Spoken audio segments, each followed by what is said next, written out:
गोजोन फुंबिलिनि बयनिसिमबो आंनि एसपि बड' निउस चेनेलनि जानानै आंनि अननाय आरो सिबिनायखौ नोंथांमोननो बावहरनानै दिनैनि फुंबिलिनि रादाबखौ आं फरायनो आखायाव लाबाय। आसा खालामो आंनि रादाबखौ नोंथाङा जोबजासिम खोनासंगोन। दिनैनि रादाबखौ फरायदों आं मुस्रि फैमान नायगोन। दिनै 14 आगस्ट, थामहिनबा गाबोन 15 आगस्ट भारतनि उदांस्रि सान। सरकारा बे उदांस्रि सानखौ लोब्बा लाखिनानै थांनाय 8 आगस्ट खालारनिफ्रायनो बायदि बायदि हाबाफारिजों बे उदांस्रि साननि फालिनायखौ जागायबोगासिनो थाबाय थानाय समावनो आलफाया बन्द सान हिसाबै फालिनायनि थांखि लानायखौ दैखांना लाखिनो थाखाय मन्त्रि पीयूष हाजरिकाया खावलायो। बिथाङा मैया बङाइगावआव फेग्रा मुवानिफ्राय उदां जानांगौनि मुङाव मोनसे गेदेर मेलाव बाहागो लानाय समाव खौरांगिरिफोरनि सिगाङाव बे बाथ्राखौ बुङो।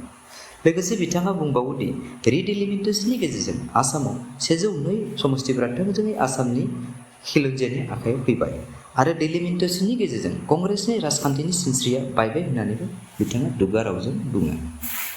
रादाब खोनासंगिरि नोंथांनि गुबुन गुबुन रायजोफोरा दिनैनि खालाराव जोंनि रायजोनिख्रुइ गोबां बिबाङै सोलोंथाइ बिथिङाव, रांखान्थि बिथिङाव, राजखान्थि, गेलेनाय, बादायलायनाय, गोदान प्रजुक्ति बिद्दाफोराव आवगायलांजोब्बाय। नाथाय दासिमबो जोंनि रायजोआव खौरां बिजों आरो रादाब बिलाइनि सानफ्रोमबोनि हेडलाइनाव 7 मासाव गासै 135 जन घुस लाग्रा साख्रिआवलानि हमजानाय खौरां, जिनाहारिनि जोबनो गैयै रादाब, दाउ अमा बायदि सुबुंनि थैज्लायनाय, कौटि कौटि रांनि ड्राग्सजों गेलेनाय, जेन गाज्रिनि मोनसे कम्पिटिशनाव नारा नाथा नाजानानै सेथि मासि आवग्रिनो नाजानाय बायदि जोंनि समाजनि गाज्रि थासारिनि फारसे एसे नोजोर होनो थाखाय फैबाय थानाय 15 आगस्टनि उदांस्रि सानजों लोब्बा लाखिनानै आंनि एसपि बड' निउस चेनेलनि जानानै गासैनिसिमबो गुरै खावलायहरनाय थाबाय।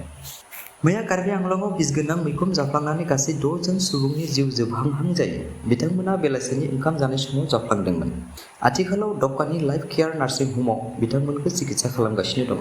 बिथांमोननि मुंफोरा फारियै बगिराम हाजरिका, दीपांकर हाजरिका, दीपज्योति हाजरिका, सुमि दास, दीपाली तेरनपी आरो सम्पा हाजरिका। बिथांमोननिनो दीपाली तेरनपीनि अबस्थाया गाज्रिथार जानानै दङ।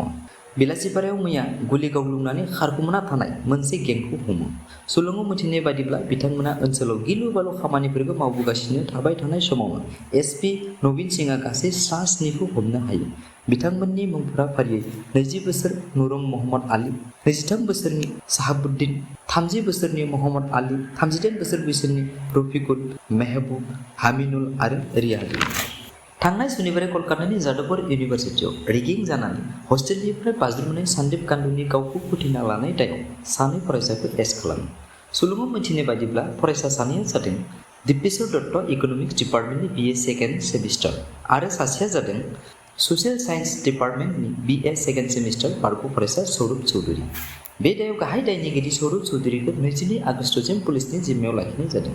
सुलुङाव फोरमायनाय बादिब्ला ससियेल मिडियायाव शेयार खालामनाय फट' आरो भिडिअखौ नायनानै सौरभ चौधुरी मोननि जिनाहारिनि मुगैथाव आखुनि थाखाय सन्दीप कान्दु बिथाङा हस्टेलनिफ्राय बाज्रुमना गावखौ फोथैना लायो।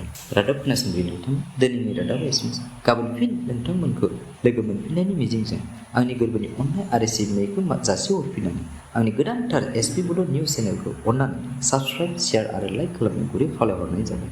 एसेनोसै, गोजोन्थों।